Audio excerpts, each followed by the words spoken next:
Vamos con la segunda parte de esta clase sobre las vanguardias artísticas. Estábamos en Art Nouveau y el expresionismo alemán. Bueno, a ver si se abre bien. Siempre falla. Ahí estamos. Bien. Art Nouveau. Art Nouveau es como en paralelo al postimpresionismo, discutiendo también con el postimpresionismo, en Francia se empieza a abrir el puente hacia las vanguardias artísticas. Y después también va a aparecer el cubismo. Son como los principales movimientos entre el Art Nouveau, el cubismo y el futurismo. Perdón, el fauvismo. Son como los tres movimientos de mayor impacto que generan una transformación importante. En el caso del expresionismo alemán le va a tomar un poco más de tiempo desarrollarse hacia las primeras décadas del siglo XX.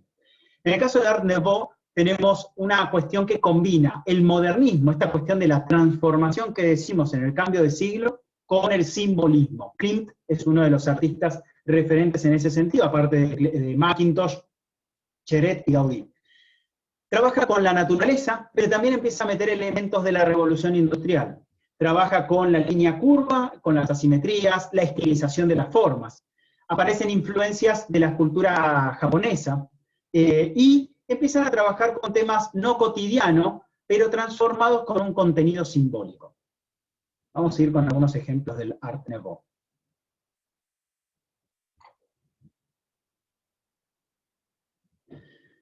Tenemos aquí algunas de las producciones que también se empezaban a enmarcar. Esta influencia podemos llegar a rastrearla en el barroco, o más bien en el rococó, donde se da cuenta de la vida burguesa, ¿no? Esta cuestión de que nos salimos de la aristocracia y nos metemos en el mundo burgués. Bueno, aquí empieza a dar cuenta de ciertos contextos de las clases medias en ascenso, producto del desarrollo industrial, y el hecho de las publicaciones de revistas, por ejemplo, que empiezan a circular, o la publicidad para la comunicación masiva, primero a través de los diarios y revistas, y después a través de la radio, y más tarde va a ser la televisión, aparece la cuestión de este tipo de imágenes. Y estas representaciones más estilizadas, ¿no? como más delicadas, y representaciones hasta románticas de los sentimientos y las sensaciones internas. Y acá aparecen influencias también de las culturas japonesas mezcladas con las culturas europeas, en el caso nuestro francés, ¿no? Estas representaciones, que seguramente esta obra ha circulado mucho ha circulado. Bien, saben que me estoy dando cuenta, me parece que del expresionismo alemán, del expresionismo alemán no tengo ninguna imagen, bueno, las vamos a buscar ahora. No hay ningún problema.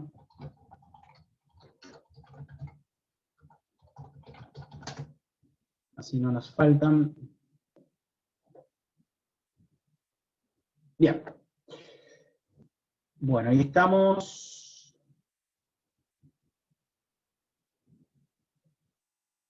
Estamos con el expresionismo alemán.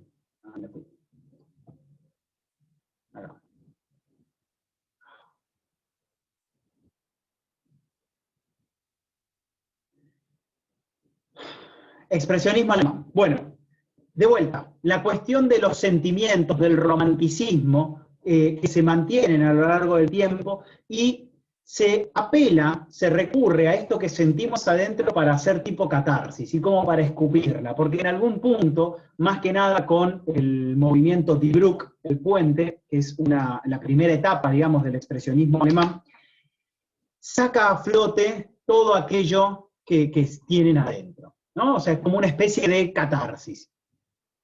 La idea es deformar la realidad bajo una mirada subjetiva. El interior del artista se exterioriza a partir de expresar sus sentimientos. Y vamos a ver imágenes vinculadas a la soledad, la amargura, temas tabú, la alienación. O sea, de vuelta, así como las fieras, el fauvismo o parte del futurismo, empezamos a ver colores violentos, intensos, donde no se ve el claroscuro típico del barroco, por ejemplo. No, trabaja con colores más llamativos.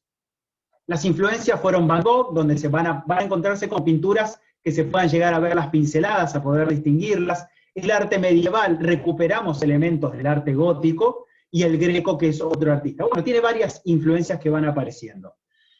Tiene dos movimientos o etapas, digamos, al interior del expresionismo alemán. El primero es el Die Brücke, o la traducción que sería el puente, donde aparece la cuestión de un arte futuro para influir a la sociedad, contexto de revoluciones, de movimientos revolucionarios, socialistas, la influencia bolchevique, para poder impactar en la sociedad.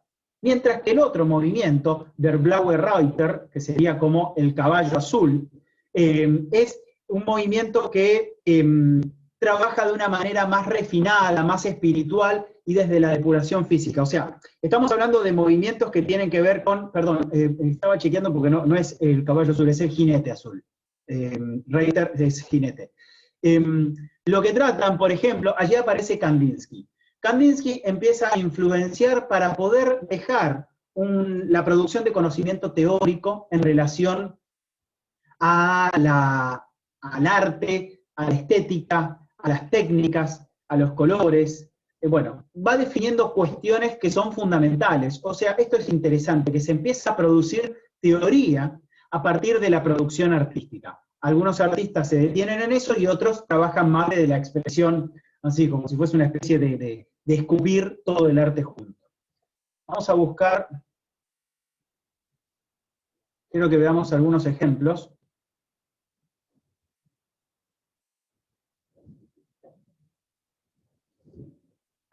A ver, yo quiero buscar el expresionismo.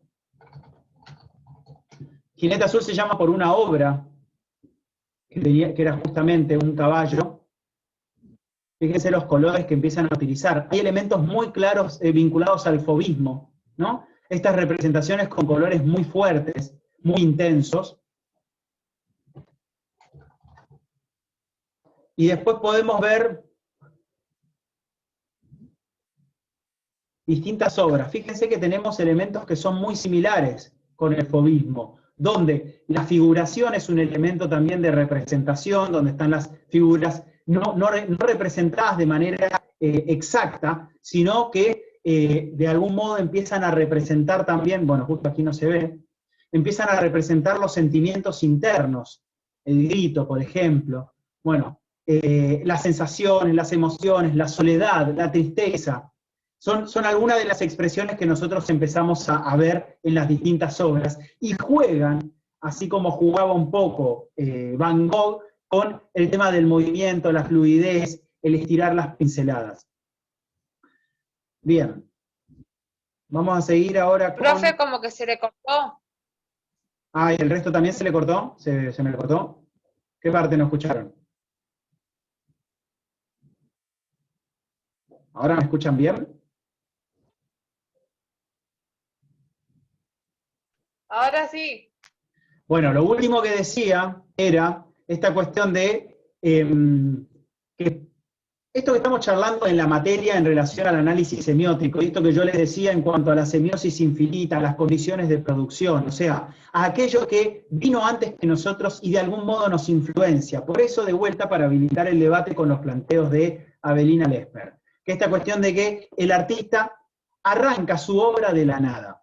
Fíjense cómo podemos encontrar una relación entre las obras del expresionismo alemán y la propuesta de Van Gogh, en el uso de las pinceladas, en el uso de los contornos con curvas, ¿sí? No con una representación exacta. Bueno, claramente los artistas que vienen después reciben influencias de los anteriores, ya sea para profundizarlas, para modificarlas o para cuestionarlas.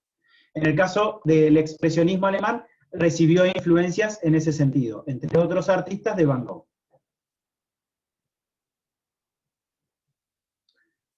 Vamos a volver.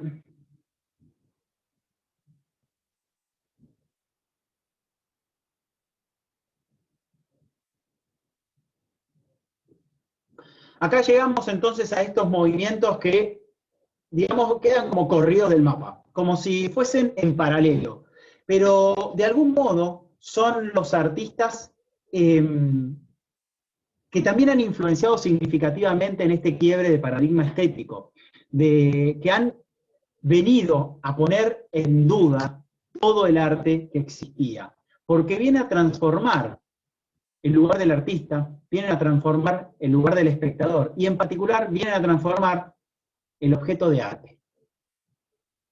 En el caso del dadaísmo, ahí yo ponía que prioriza el gesto como antiarte, o sea, es cuestionar directamente a este arte clásico burgués de las bellas artes y a todo el canon. Cuando hablamos de canon, el canon en el arte, en la literatura, nos estamos refiriendo a aquellas obras que son reconocidas por todo el mundo y son indiscutidas.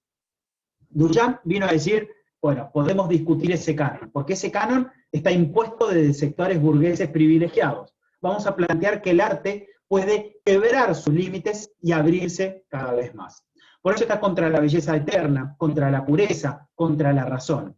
Habla, y en esto hay una continuidad directa entre el dadaísmo y el surrealismo, habla de la espontaneidad, la libertad, la individualidad, la inmediatez del arte y la subversión, que es subvertir algo, darlo vuelta, invertir el sentido, transformarlo. Por eso aparecen los ready-mades, ¿no? Aquí está escrito, ready-mades.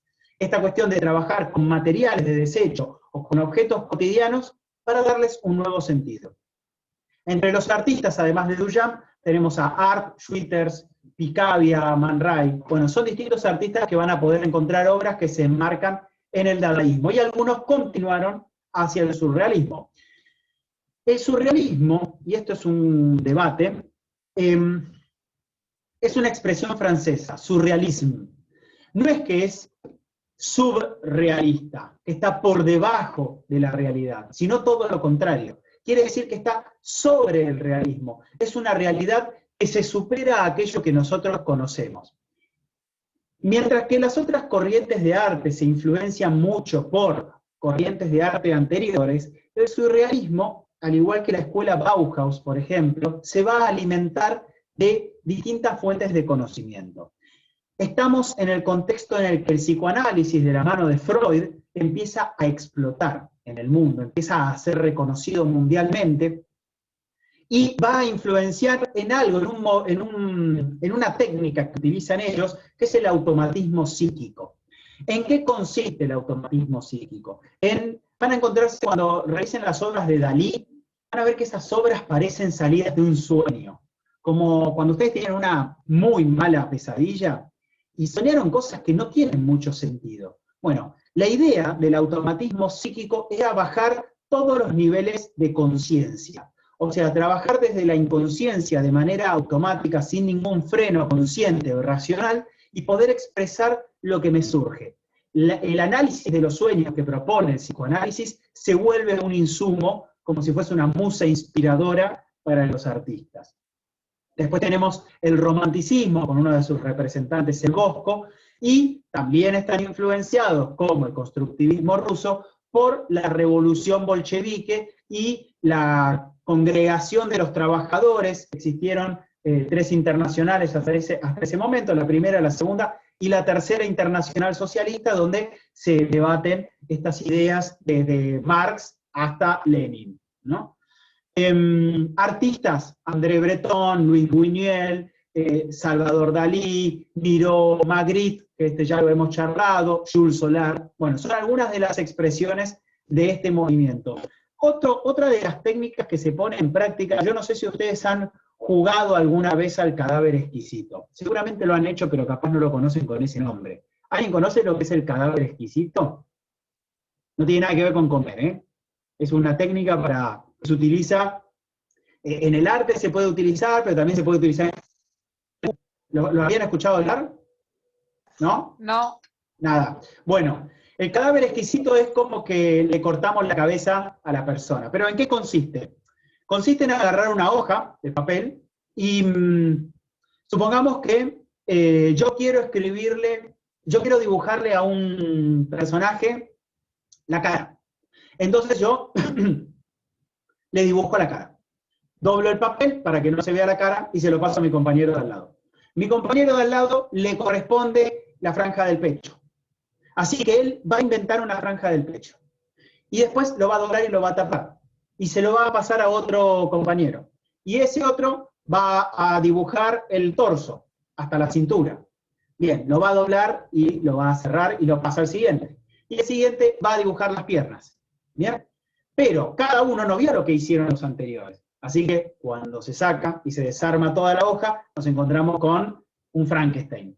Bueno, este juego de trabajar de manera inconsciente, hasta ciega, digamos, por no saber lo que venía sucediendo, bueno, era un poco escupir en el arte aquello que nos sucedía y poder trascender aquellas limitaciones que nos impone la realidad. ¿Sí? Bueno, y acá sí tengo algunos ejemplos, tanto de uno como de otro. Acá tenemos ejemplos del dadaísmo, con collage, o ready-mades, como la plancha con clavos. Claramente esta plancha no sirve para planchar nada, pero bueno, es un ejemplo de arte objetual. Y acá entramos al surrealismo. Fíjense esta pintura de Salvador Dalí.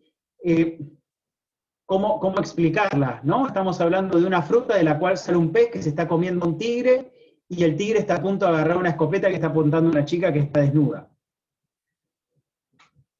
Esto ya lo habíamos visto. Y otros ejemplos de sueños representados por obras de Salvador Dalí. Y esto tiene mucho que ver también con alguna que otra película de Luis Buñuel, el español. Bueno, hasta ahí vamos atravesando distintas expresiones de arte en Europa y Estados Unidos. Ahora vamos a llegar a Latinoamérica. Vamos a trabajar con el muralismo mexicano. Decíamos, yo les había dicho 1917, no me equivoqué de fecha. La Revolución Mexicana fue previa a la Revolución Rusa en 1910. Ahí aparece Emiliano Zapata, Pancho Villa, referentes de la Revolución Mexicana, que entre otras políticas fueron la de la reforma agraria. ¿Qué significaba la reforma agraria? Hacer comunitaria la tierra. Entonces se la saca a los propietarios, se la distribuye a los pobladores, a los campesinos, que son los que la trabajan y producen. Claramente una medida muy revolucionaria. Lo que se conoció como el muralismo mexicano se enmarcó en lo que oficialmente se dio a llamar la Escuela Mexicana de Pintura y Escultura. Así como en Rusia tuvo una función política pública estatal el constructivismo ruso, lo mismo sucede con la Escuela de Pintura y Escultura en México. Sus referentes, David Siqueiros, Orozco, Diego Rivera, Vasconcelos. Ahí tenemos como los principales que fueron influenciando en distintas partes del país. En nuestro caso va a llegar con David Siqueiros, que va a influenciar a Portinari, no, a Portinari en Brasil van a influenciarlo, y tiempo más adelante van a estar influenciando el grupo Espartaco en nuestro país. La idea era pensar el mural. O sea, cuando hablamos de mural, hablamos de un arte monumental. Mural porque se utiliza un muro grande, con, por ejemplo, varios metros de largo y de alto, y se transforma en el arte oficial de la Revolución. ¿Por qué? Y esa es una clara pregunta que nosotros nos tenemos que hacer. ¿Por qué el mural se transforma en la expresión artística de un movimiento revolucionario? Porque es un arte que está al alcance de cualquiera. Yo voy por la calle y me encuentro con los murales de Esquel. Ese es el arte más democrático, donde yo no necesito pagar una entrada para entrar a un museo o a una sala de exposiciones. Ahí yo voy por la calle y cualquier persona se lo cruza y lo puede conocer. Por eso utilizan como esa expresión de arte en el caso del movimiento mexicano. Técnica, trabajan en el fresco, con yeso, cal, pigmento, y todo en húmedo. Hay distintas técnicas para trabajar el mural, esa es la que prima entre sus artistas.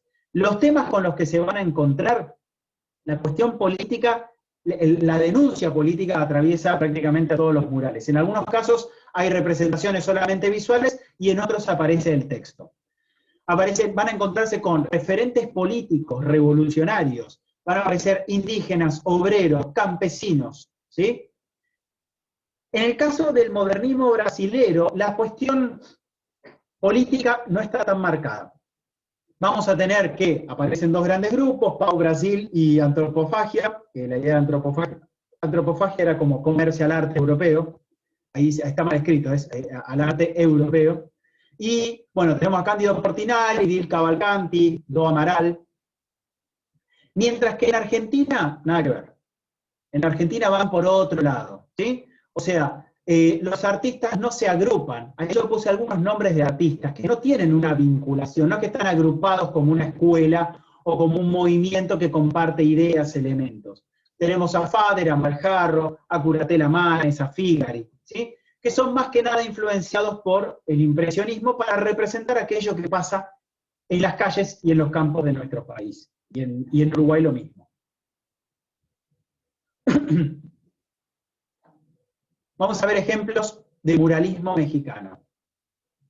Por ejemplo, esta es una obra de Diego Rivera, donde tenemos expresiones que tienen que ver con no recuerdo el nombre exacto, pero tiene que ver con la máquina que organiza el mundo, y aparecen algunas figuras que podemos identificar. Bueno, acá hay obreros, hay mujeres, y acá aparece Vladimir Lenin, ¿no? Vladimir Ilich, conocido como Lenin, uno de los referentes de la Revolución Rusa. En este caso, no, en este no. En este caso, de vuelta, aparecen figuras, hablamos de murales de varios metros, ¿no? Distintas figuras vinculadas a la Revolución Mexicana y la representación de distintas escenas, como que el mural pareciera un cuento, ¿no? Una novela, donde aparecen campesinos, aparecen gente protegiendo a la gente del gobierno, aparecen personas del mundo eclesiástico religioso, ¿sí? Aparecen carteles. Y esta es otra obra también clásica, donde los sombreros, la mujer que aparece, las mujeres empiezan a ganar un lugar cada vez más protagonista y son representadas en las obras del muralismo mexicano. Otro ejemplo también del muralismo mexicano. O sea, son expresiones que tienen que ver con la denuncia, con el pasado, con poder superar aquello que nos han heredado. Mientras que si nos vamos al modernismo brasilero, empezamos a ver representaciones figurativas, con colores fuertes, estridentes, con representaciones estilizadas, medio exageradas, las formas también de la representación de la naturaleza, donde todo está como transformado. Bueno, y acá también trabajan la cuestión de las esculturas. Ahora, si nosotros nos vamos al modernismo rioplatense de Argentina y Uruguay, ya la historia es otra. Tenemos expresiones más sencillas, típicas del impresionismo, o del expresionismo alemán también, pero no, son influencias bastante simples. La cuestión de la denuncia social no aparece aquí, sí aparecía antes en el realismo argentino. Bueno, y acá pegamos la vuelta. ¿Bien? O sea, trata de mostrar situaciones de la vida de la naturaleza. Ah, y esta escultura yo me equivoqué, era una escultura del modernismo rioplatense. Bien. Ha sido una corrida, más o menos, durante 40 años, más o menos, fue la corrida. Voy a dejar de grabar.